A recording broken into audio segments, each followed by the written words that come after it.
Kelompok kecil yang relasional adalah kelompok kecil di mana di dalamnya terjadi hubungan yang mendalam, bukan hubungan permukaan dari antara orang-orang yang berelasi sebagai sahabat-sahabat rohani, bukan sekedar peserta program pembinaan. Untuk terjadinya kelompok yang demikian tentu saja tidak serta-merta terjadi, tetapi akan berjalan melalui tahapan-tahapan.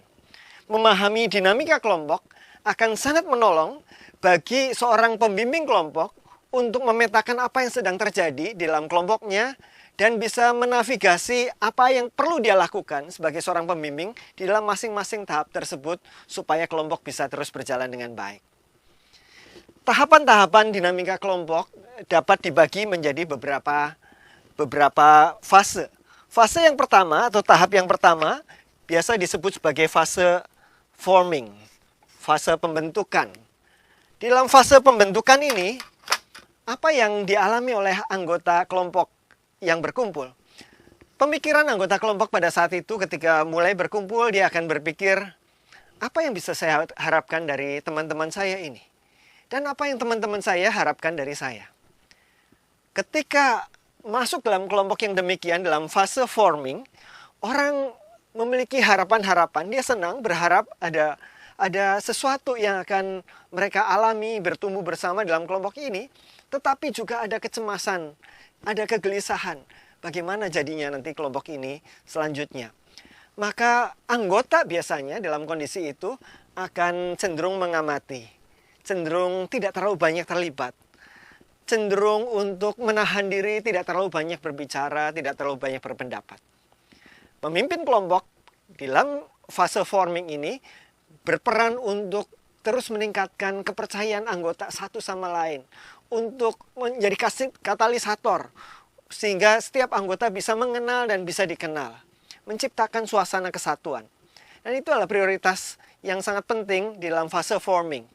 Dan di dalam fase ini pemimpin kelompok perlu memberikan sesuatu dengan jelas apa yang diharapkan dari kelompok ini, kesepakatan-kesepakatannya, aturan-aturannya, sehingga itu menjadi clear bagi semua orang yang mengikutinya. Itulah fase forming. Fase kedua, ketika kelompok sudah melewati fase forming ini, maka kita masuk ke dalam fase yang disebut sebagai fase storming. Fase storming, dari kata storm, badai, di sini adalah masa di mana terjadi peralihan. Kalau tadinya masih menjajaki, sekarang orang sudah berelasi sekian lama, dan orang mulai memikirkan ke depan. Apakah saya bisa mempercayai kelompok ini untuk mempercayakan pergumulan-pergumulan saya lebih dalam lagi kepada mereka? Saya sudah mulai berinteraksi, mulai saling mengenal, tetapi apakah saya benar-benar bisa mempercayai kelompok ini? Dan apakah saya bisa mempercayai pemimpinnya?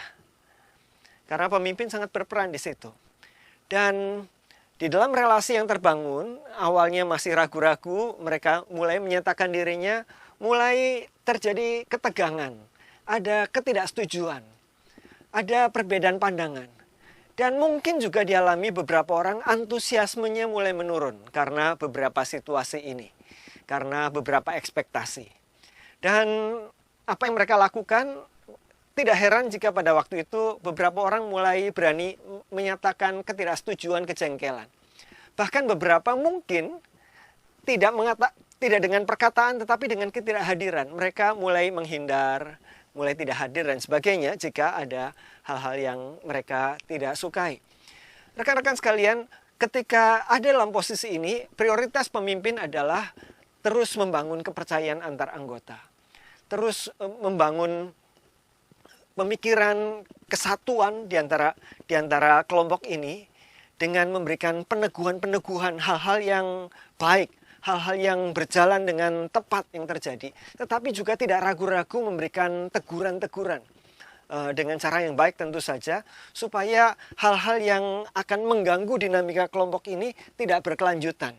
Ada kejelasan, ada kepastian di sana, dan pemimpin membuat penyesuaian-penyesuaian, tentu saja dengan tidak mengurangi hal-hal esensial di dalamnya. Fase yang berikutnya adalah fase norming dan fase performing. Dua fase ini akan saya sebutkan bersama-sama. Fase norming atau fase performing adalah fase di mana kelompok sudah melalui tahapan storming di mana mereka saling mengenal satu sama lain dengan segala hal-hal positif, negatifnya dan sebagainya. Dan kelompok sudah mulai tahu tempatnya masing-masing. Dan kita sudah tahu kalau melakukan ini, siapa yang mengambil bagian itu, kalau yang paling baik dalam peran ini, siapa yang melakukannya dan sebagainya. Dan dalam fase norming ini sudah mulai terjadi kesepakatan-kesepakatan. Ada komitmen-komitmen yang diperbaharui. Dan hubungan juga mulai menjadi semakin cair, menjadi semakin terbuka. Orang berani menjadi diri sendiri, tidak harus berpura-pura. Muncul perasaan positif yang ditimbulkan karena hubungan yang semakin cair dan hangat ini. Orang berani memberikan umpan balik apa adanya tanpa merasa harus menyinggung siapa-siapa. Dan kelompok semakin mendapat momentumnya untuk bertindak. Mereka akan bertanya, apa yang bisa kita lakukan? Hal bersama-sama apa yang bisa kita kembangkan lagi, baik untuk di dalam kelompok kita maupun orang-orang di luar kelompok.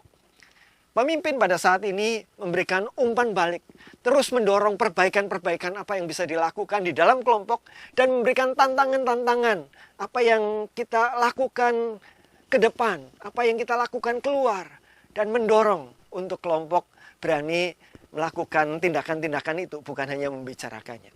Itulah fase norming dan fase performing. Fase yang sangat menyenangkan berada dalam kelompok dalam situasi ini.